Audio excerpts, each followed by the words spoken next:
bit of thought before you talk. It might work itself out. Alright, here we are, framing good, and here we go. Frame, testing, 1, 2, 3. May the force be with you. May the force be with you, may the force be with you. Hey guys, been a while since I've done a talk on here. Here's the Tajverse, and we have a new guest. This is Spirit, and today we're on the tour for Thorn. So Thorn Productions they do a tour within theaters across the U.S. We're more towards the East Coast here, and it's been a good time. Learned a lot, doing some acting, stunts, and otherwise. So it's a good time. So today we're doing a duo conversation, and I want you to talk about, the character work a lot because you have a very important role, and I want you to just speak on that and what the learning experience has been for you. Okay. So the character I play, I'm going to give it the title as the adversary. And this is a character that I really didn't choose to have. I applied to be an angel twice, and it just wasn't in the cards. It wasn't in the deck. Mm-hmm. So my third time applying, they again said there's no spots. I was like, okay. But then they said we have a spot open for the adversary. And I was like, yeah, I'll take it. I want it. I want to use the God-given talents in the chosen path, which was flipping or tricking.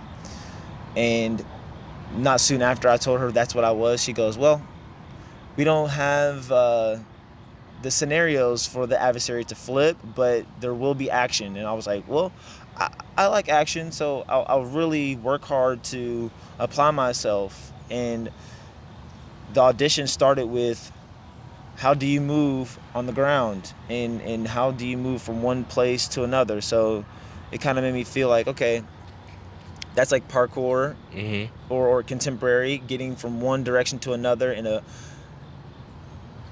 very smooth or methodic way or poetic way. So I was like, I got something. I'm gonna do my best. And from that point on, I started sending in videos of me interacting as if I was the reference is like the Deathly Hallow from Harry Potter. Even I used this right here. This is what I used in the audition. This cloak. Mm-hmm. or shawl. I used this and I just put it over my head. I started to move around, get really low to the ground, stand up, look left and right, use extension, use different parts of my body that I don't use all the time. So it already opened up my mind to like, okay, I'm gonna be a different type of person for a long time if I get this job. Yeah. And so I gave him all. Yeah, I've definitely seen the progress and the progression and the evolution, even so it's been a few weeks and we've had time for rehearsal, and I've seen the difference definitely in confidence and how you're moving, and in my experience too, like that character work is a part of the whole that you can't ignore because I'm doing some stunts, and the character, how I view it is like we all have our inherent character in life that's molded by our experience, what we interact with, who we interact with, and then we move and interact a certain way because of that, and it's just the same in the story. So you have to build that character, you have to create that life and life experience when you are being that person, and that's how you move and all that stuff. So it's very fascinating, like being able to create all that, and how it changes over time. So it's been cool to see you doing that. Yeah, man, I agree. I think when we all got this job, it was kind of like they gave us a percentage gauge, and all of us had like maybe 66% of what they wanted, Mm-hmm. and then we would have to develop the rest of it. Yeah. If someone had it all, they might not have given him the job because they want to help people grow. Yeah, I appreciate that because I am seeing a lot of growth, and like the acting workshops and all the practice that we have, like it does go a long way. So I want you to speak a little bit on like your experience with acting, or like this sort of experience I know is a bit newer for you. So if you want to talk about that and like how that's caused you to grow, or like what you had to adapt to? Yeah, I got you. So I've had some acting roles that were very small in music videos, in some small movies, and nothing vocal. Everything was already, built in the system as just you move from one place to another, or jump over this, or, get out of this room, or get into this car.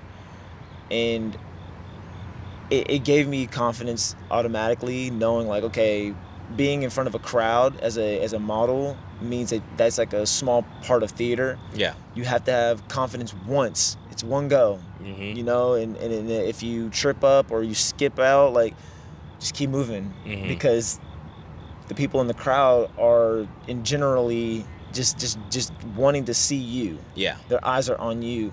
So if they see you try to rewind your mistake, then they'll have something to say that is like maybe not so progressive. But if they see you skip and fall forward, they're gonna go, oh, well, at least we know that person gave it their all. And so it all started with that. Like, once we started doing the acting classes, I've only taken posing classes and walking classes. Never an acting class. I've never had an acting coach. And so coming from like a realm of modeling, they like to like give you sneak jabs. So my first modeling class I walked into the room, and the gentleman who I was working with said, "You think you're cool, huh?" I said, "I guess." He says, "Well, you're not." I was like, "Cool, man. Like, so you must be telling me because I have a gauge that can be extended, but you said it in your way." So I didn't take it super stabby. I just was like, okay, dodge. I'm here. I'm paying for this. So whatever you say that's pretty like weird, I'm gonna let it roll because I'm an actor. Yeah. You know what I'm saying? You gotta like, have thick skin doing this sort of thing. Yeah, like I didn't even think of myself as a model then, because I'm like, a model might have broken down, but I walked into the room like... You have your mic right? Okay, cool. Like, I'm gonna act.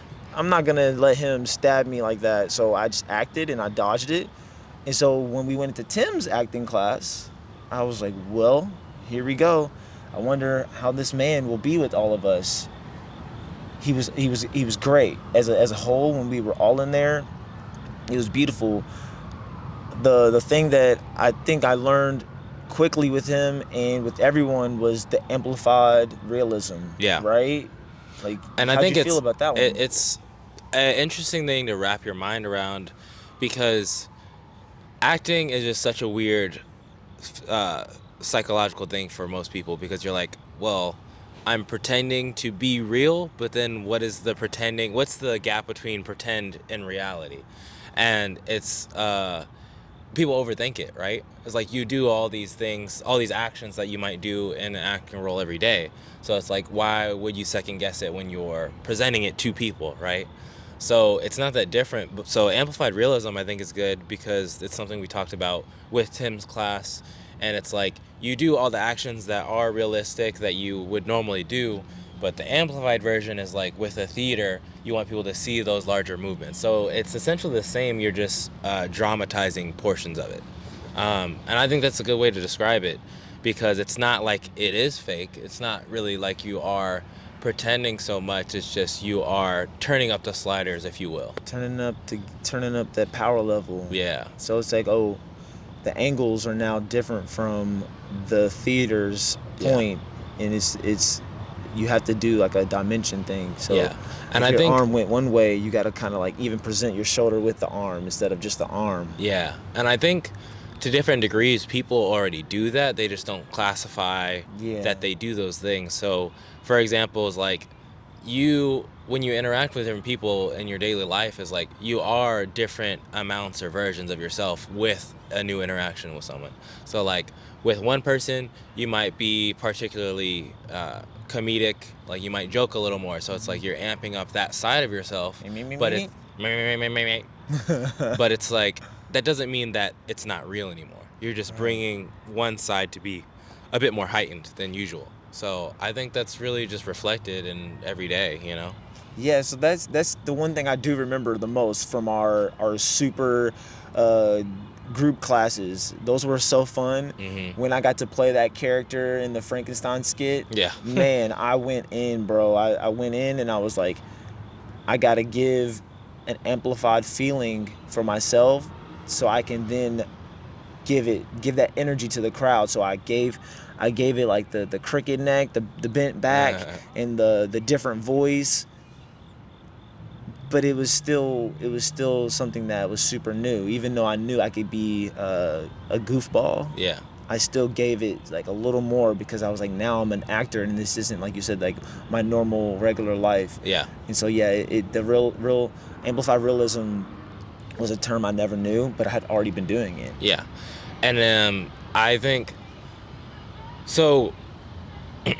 Amplified realism, acting, and I think what bridges the gap between someone like having an idea of doing it and actually doing it is the fear of being seen, right? So there's different levels to it. Like you might have experiences that has built that strength up. Like for example, I played sports, I played traditional sports, so it's like that had been growing over time in my life, like where I was playing a championship game in like Cardinal Stadium, like so like a professional stadium, but that being seen thing is like you get used to having more eyes on you, you get used to presenting yourself, and then that kind of goes to the next thing.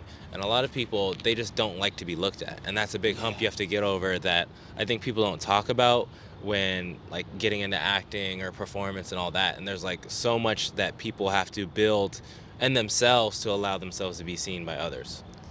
Yeah, and the character that I'm playing has that willingness to give a guttered roar or some different type of frequency in their walk.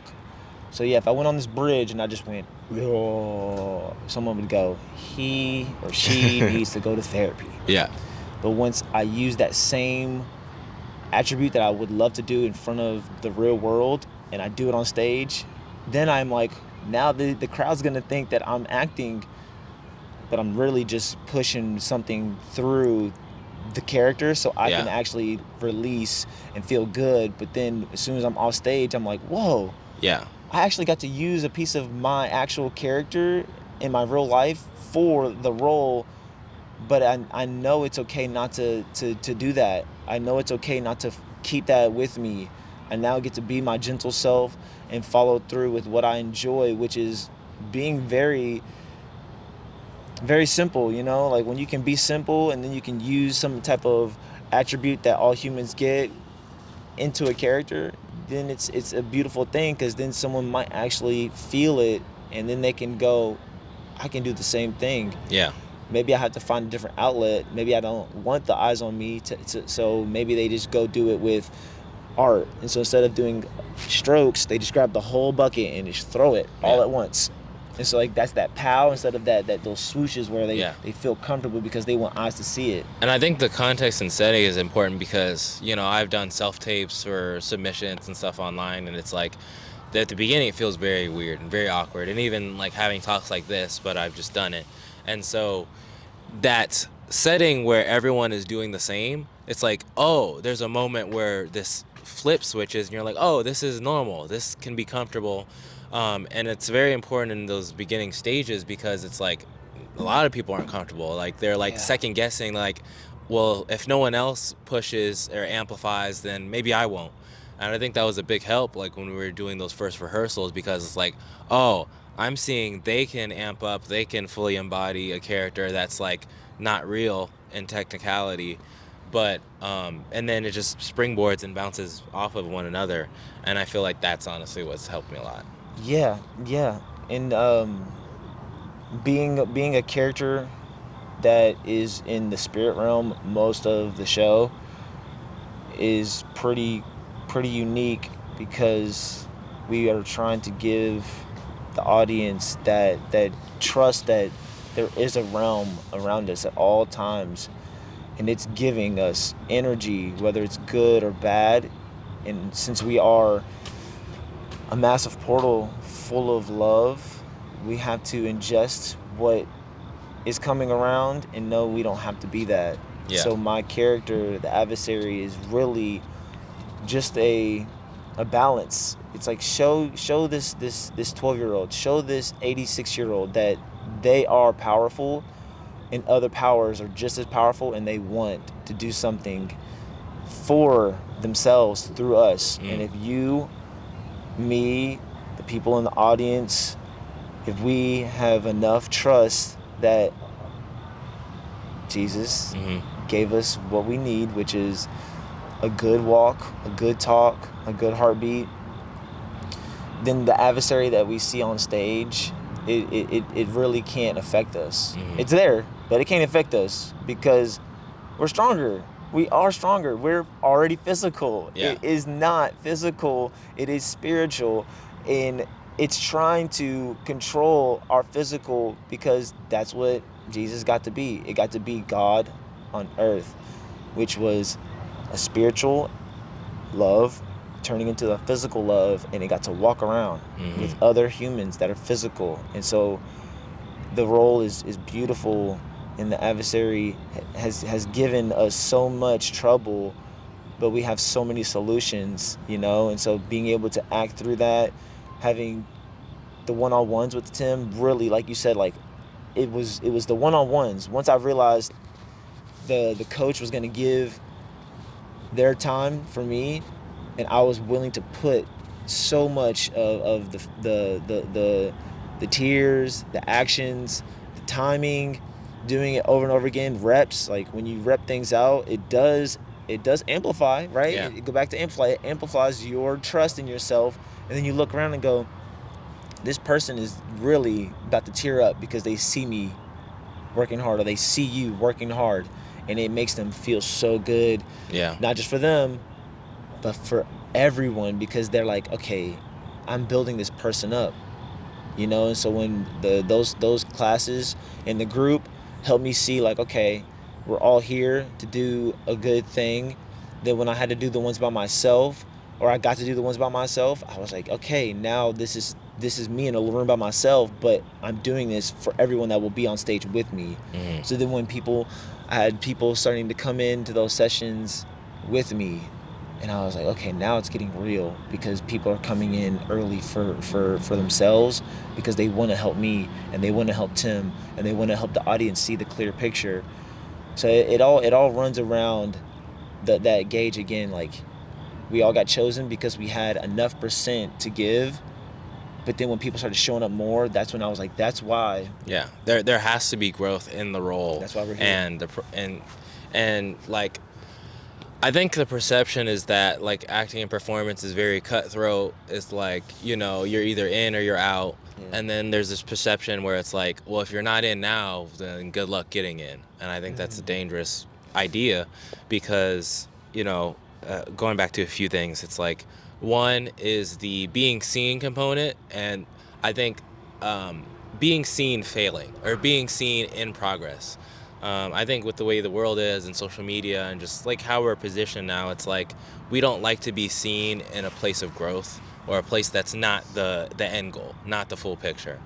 And so that's been a big learning moment, I think, for all of us, is like, oh, it's okay to learn and grow with people around you that have the same compassion for what we're doing. And I think that's just like a big piece you can take wherever. Is like, allow yourself to be seen, allow yourself to grow before you have the percentage that's acceptable, right? Because we're going to be learning and growing our whole life. And so if you're afraid to take those first steps that are going to amplify and put you at a faster rate of progression, then you're going to be missing out on your opportunity. So I think that's a major thing. And so with a group like this, and it's like a decent sized cast, which was bigger before, I think that's like a vital component, is that we're able to be accepting of each other wherever we are, because we have a wide variety of, like, you know, experience. So it's like the ones that have the higher level experience that have been doing it, is like they pull us up. And then they learn things from our experience and our expression. So to think that you don't have something to present, or you don't have something when you start, is a dangerous mentality, I think.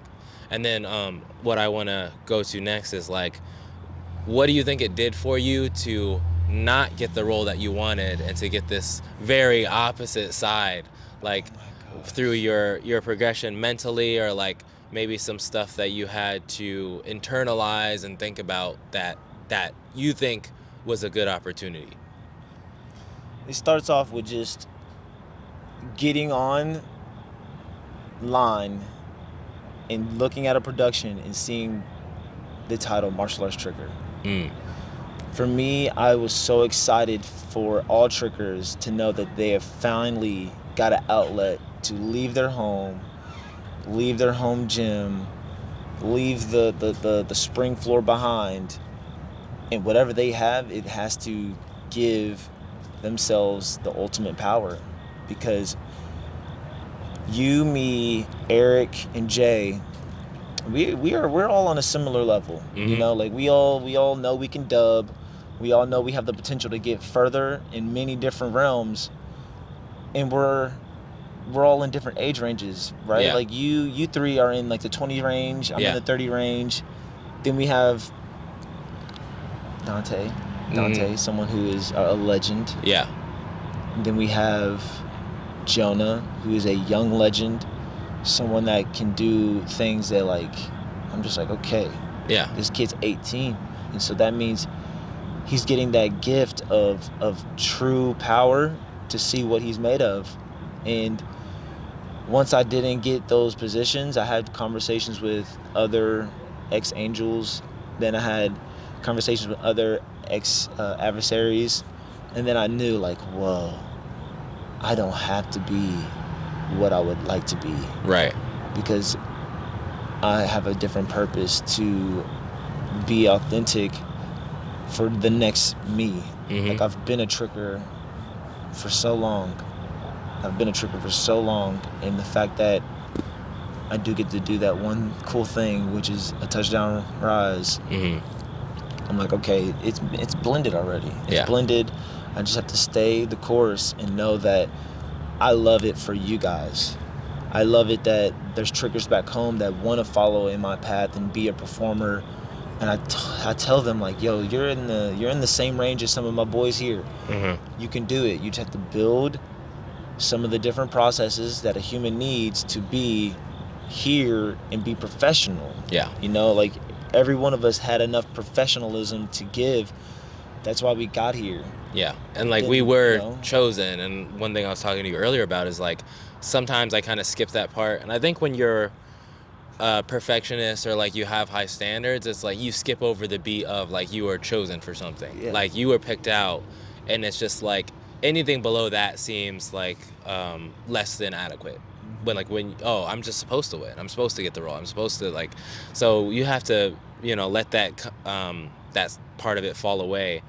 And also, it's like, God knows our heart, he knows our desire, and we have the ability to change and morph what we desire. And so, for me, is like, the big part was obviously having a stunt role, and then I play different acting roles, which is also what I wanted. But the idea that you can evolve to be more than all you thought you were. And so the biggest highlight, I don't think, is doing the stunts for me. It's being part of the cast and growing and doing all the behind the scenes stuff. And then while I still get a little component of what I liked. And I think that's a big thing, because, like, coming from a tricking background is like, oh, I want to do the coolest stuff and I want to be flashy and whatever.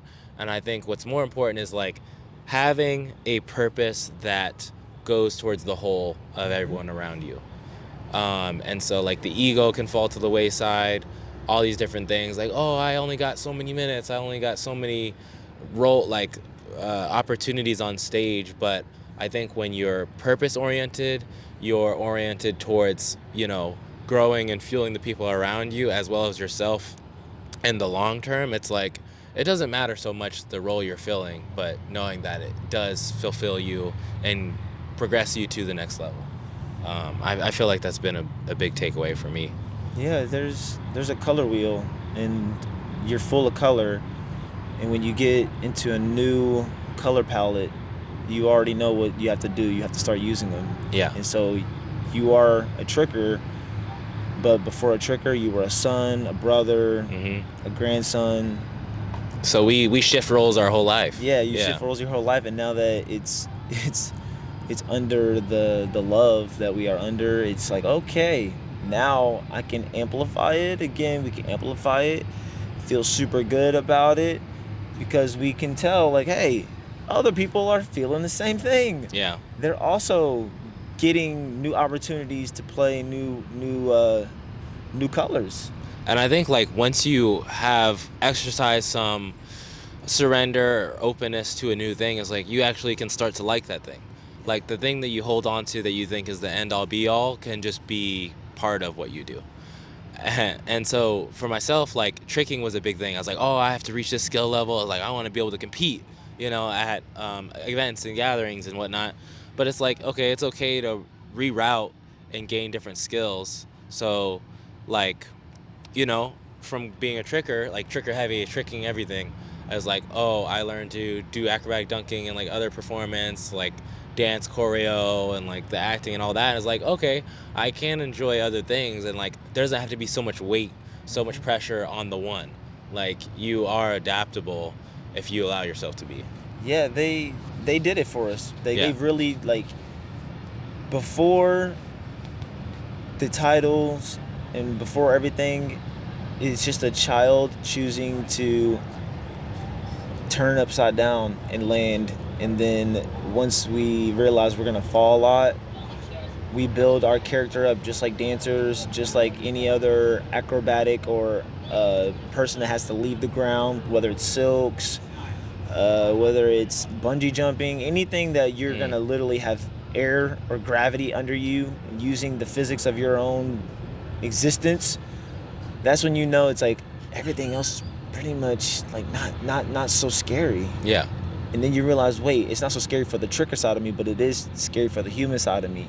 So that, again, you just find your balance. You go, okay, to do a flip in front of people and to fall is lit, because then you're an actor. Yeah. To land the flip and land it cool, then you're a tricker. So you never fail if you just give yourself a different title as soon as it didn't work out. Yeah. You can play your cards, you can play the puzzle, and your colors are just all gonna be able to mix up and create new colors every time that you set yourself into that place. Yeah, and I think we presume a certain character in life, like for example being a tricker, is like a character type, but it has its own blend of color that we paint over it with our own perspective, right? And so and then like you kind of adapt it to the role, like that amplified realism, you amplify different components. So like for example, I have some of the angel roles where I'm fighting. It's like, oh, it was like maybe I want my chest up more, maybe I want to, there's adjustments in like how I interact with, like fighting you and different stuff. So it's like you have a different posture, right? It's still portions of what we always do, but it's like finding those interactions that we can pull from. Yeah. And so, yeah, just to realize that it's really not that far away from what we do every day.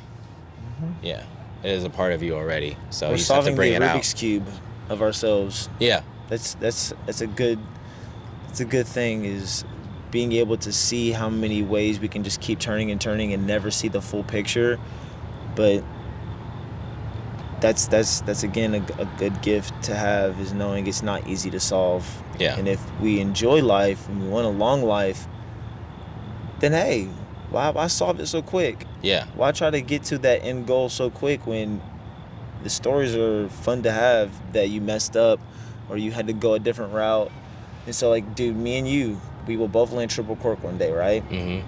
That's one of our main goals. Yeah. It's always going to be a loving goal to have. And if we don't get it, that's okay. Maybe we can teach someone else how to do it. Yeah, and I think, with the talks I've had with people, whether it's professional trickers or whoever, it's like when you alleviate the pressure of the end goal or the achievement, it's so much more fun. Mm-hmm. Like you get so much more, like if you're only chasing a triple cork and nothing else exists to you, you're going to be prone for injury. Mm-hmm. You're going to just like not have fun in doing it because you're like, I need it. Real owies. Yeah, real owies.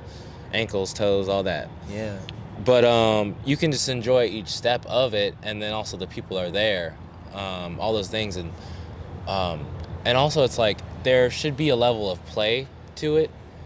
Like it's a duality where we're in this circumstance where we actually have to revert to more of our kid-like quality of like, oh, I'm just gonna explore, I'm gonna play, like nothing is concrete necessarily, because I have to continue to adapt and learn.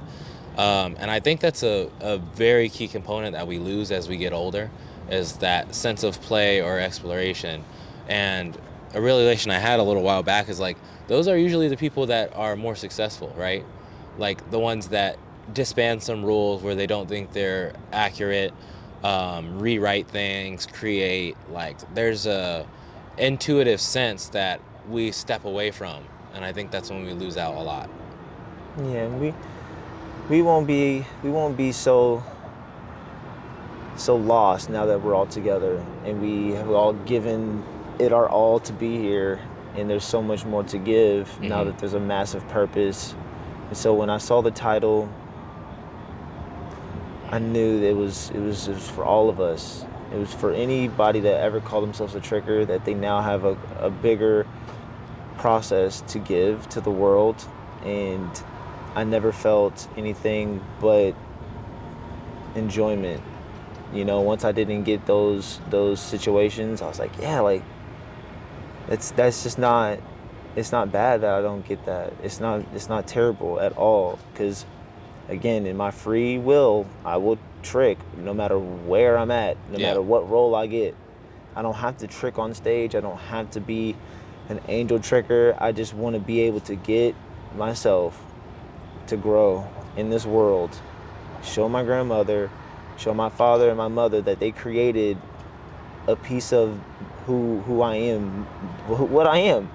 Without them, there is no me. And then without the higher power, there is no any of us. So the word tricker, martial arts tricker, movement enthusiast, it all came to realization when these people decided to say, when someone moves through space and time, it's super angelic. No matter if you're playing the adversary or not, they Mm-hmm. they see us as an angelic being. And then when it comes to how they want us to be safe, I get it. I Mm-hmm. do get it. I do understand, because I've had my own mother tell me, don't get hurt. And my only comment back is, see me or anyone that does this as a messiah, and that we're never trying to hurt ourselves. We just want to contribute the gift that you created. Any of your mother, your father, any one of our parents, even if we don't really know them, we are gifts, and we chose to be martial artists before the word tricker. We chose to want to be a savior. That's why we want to be these warriors. Mm-hmm. So even if it said martial warrior, we would know, like, oh, that's like a tricker. Yeah. I bet it is, because Yeah. you wouldn't think it's just someone that's just gonna do stunt choreo, because it would just say stuntman. Yeah. So even when Nicholas said, you guys are professional stuntmen, and in professional stunning is tricking. Yeah. All the titles don't have to be so pinpoint, because we know what our heart says. We will move through time and space in unique ways, whether we're in Spider-Man costumes, angel Mm-hmm. costumes, or are giving God flesh. Yeah. And just the thought of like your expression and your unique perspective and being can serve whatever you choose it to. It's the Taj verse. It's the Taj verse. Legit. But yeah, I mean, just knowing that you have a unique ability for your gifts to serve people and to grow and progress and elevate, evolve, and to be a part of other people's process in that is very rewarding. Yeah.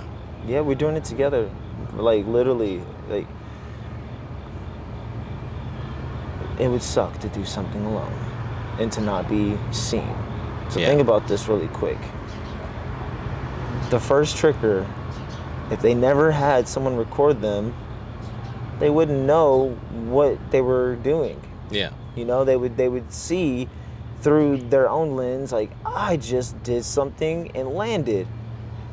If no one saw it, they wouldn't know what type of excitement they would be giving other people. Yeah. And so now that we have so many cool tech things, and we can be captured, then we can be sent, and then we can be watched. That's super cool, and we've done it. I mean, I'm sure you've done it for a couple years. I've done it for a solid amount of years, but now we don't really need any phones because we're now on stage being seen all the time, every other night. And I think so. It's like, okay, like we're here. Yeah, it's something. I describe social media. What it tends to be, doesn't have to be, is if you get that weird itch to scroll because you're not doing anything, like to fill some silence, is like you're looking for what isn't there, right? That's how I describe it. And it's that, like, looking for validation, maybe looking for opportunity, like someone's gonna recognize you, like, oh, I'm waiting, someone's gonna say something to validate my process or what I do. But like here, it's automatic. It's like you are with a group of people and working and getting better, sharpening. So it's like I don't really feel that much of a need for the other stuff, because like what I'm doing for the most part is that. Yeah. Yeah. Like all the pictures that you take, all the videos Eric takes, all the things that Jay does. I mean, you guys are capturing the moments that if you guys weren't here with y'all's extra extension of love,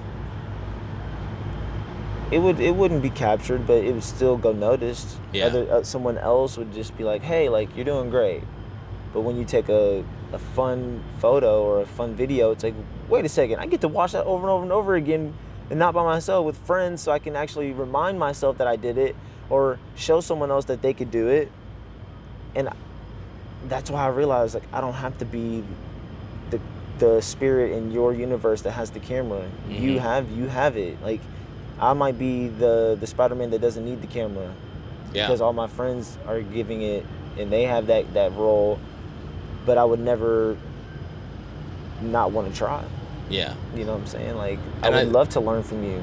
Yeah. And I think what's like really hitting me at the core is like, you know, people perceive acting or film, whatever, as like, oh, you're making a story. It's like, but the key part of it, what makes it really good, is when you're capturing what's real about the scenario you create. So when it comes to the stage and acting and being part of a group, is like those emotions are real, those interactions and stuff, like they become more and more real the more you do it. So it's like that's what makes it good, because in that situation you are acting as if it is something you're experiencing. And that's what people talk about in acting, but I have gotten a real sense of that. And like taking photos, going to the park, doing all this, it's like, it's not like there's a disconnect, like you're putting on a facade for the camera. It's like, no, you're capturing what's in your reality to present to people, and that's important. Yes, bro. Like, it's just super giving, man. Like, I feel full, even when little things are like, oh, did that just happen? Like, am I hearing that? Yeah, because it's gonna help you grow even further. Like, of course you just heard that. Like, as a person, like, they're gonna do exactly what you're gonna do. Make a mistake, say something they might not need to say, or just not give you the right love that you think you should receive. But again, if you know what's going on, you go, I love them anyway. That's what I learned last night from Mandy. I was like, oh, love them even when they don't know how to love you. Yeah. That's the ultimate sacrifice. That's the ultimate way of trying to make sure the balance is always balancing. May the force be with you is a simple term that many people could use, but some people just say what they're gonna say, and it ain't what you want to hear. And it's okay, because if you just give them a hug of love, you go, well, I know that they meant well. Yeah. They did. Give without expectation for return, and like, you don't have to hold on to whatever is put back to you. Like, you can give and then move on, and then they'll probably realize later, they're like, oh, that was important for me. But you don't need to go by expectation or sight of what's immediately gratified or given or validated back to you. You can just be a light, you know? It's good. Yeah, so we're gonna act for, you know, many more shows. Then by the end, we might not even see it as like, oh, it's just the word acting. It's like it might be something crazy new that we don't Yeah. even know could exist yet. And I've heard and I've watched interviews and such where it's like a person that acts wherever it is, a show, theater, whatever, what they internalize and keep after that performance, like, is now a part of their identity or perspective, because they've lived that reality so many times. It's like, oh, that just shows itself in my life and the way that I, interact with people daily. So I think that's the really cool part about it to me. Yeah, dude. I wanna do my best, and on our off days, being able to relax or go do some other type of artistic thing, it's gonna have to happen. Like we might have shows where we're a little more tired before we give each other energy, right? Yeah, Like yeah. that, like if you see someone's low, you go, oh, not today. Like you're gonna get picked up, and then after everything, you can chill extra hard. Yeah. And that's why it's so cool to know, like, we are trickers and we are getting to be more, and there's always seasons where you can change the role. Like I've seen some people change their roles, but they just love being here because they know that they're going to continue to learn. They're going to get different opportunities.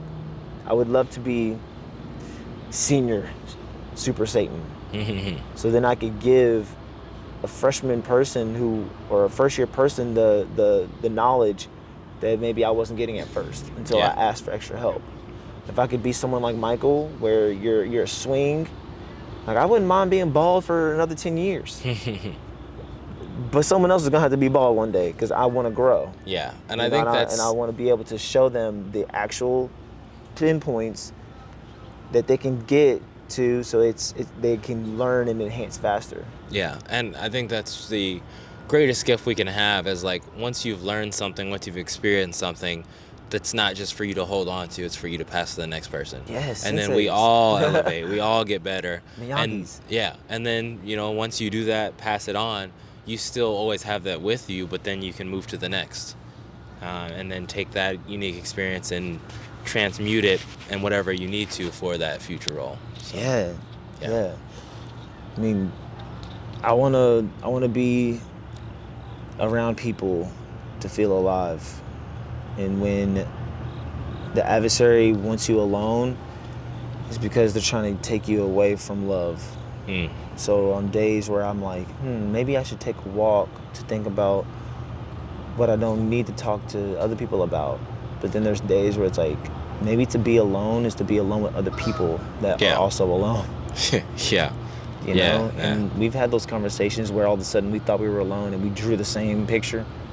Bro, that just means that we're connected beyond physical universe. Beyond what we see. Yeah, and so those examples to me they opened my eyes so wide, like a deer in headlight, dude. It was like, whoa! It's not just that we're trickers. It's not just that we're humans. We are connected. We're so linked, and the soul is every organ that is working, right?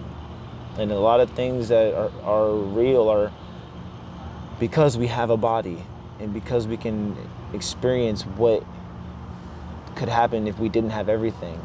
When people have to get organ transplants, they're not trying to act like a full human. They aren't, and they would love to be a full human, and so they're willing to be on a transplant list.